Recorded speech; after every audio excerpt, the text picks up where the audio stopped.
You can play Elden Ring early on Xbox, we've got details on Elden Ring's Day 1 patch, and more.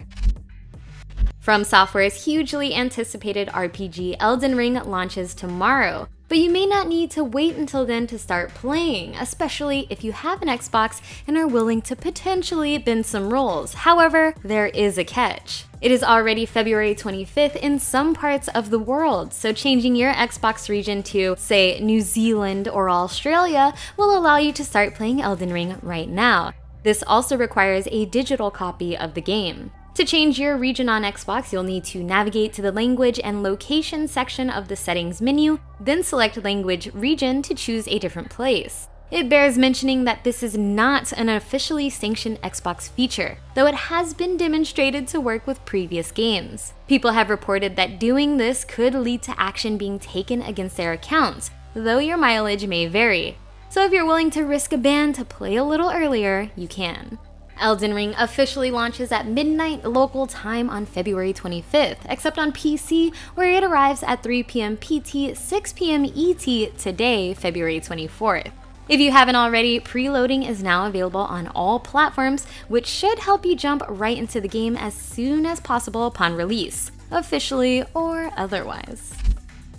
And before you start up Elden Ring for the first time, you'll need to download a Day 1 patch. The patch promises some fixes to various bugs and slight tweaks to elements like player controls and game balance.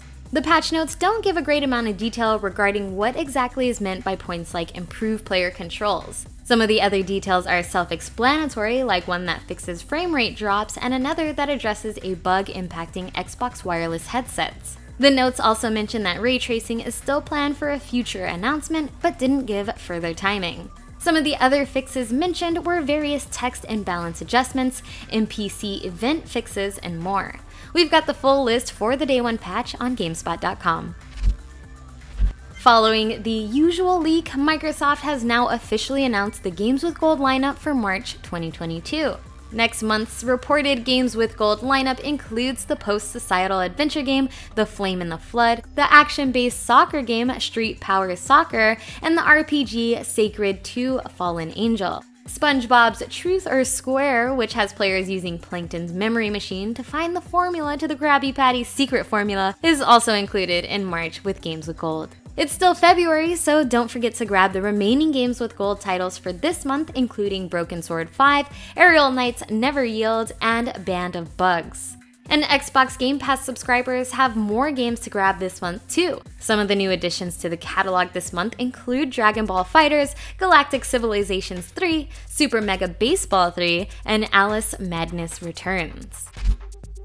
Are you willing to risk a ban to play Elden Ring early? Let me know why or why not in the comments, and as always, leave a like, subscribe, and tune in tomorrow for another episode of GameSpot News.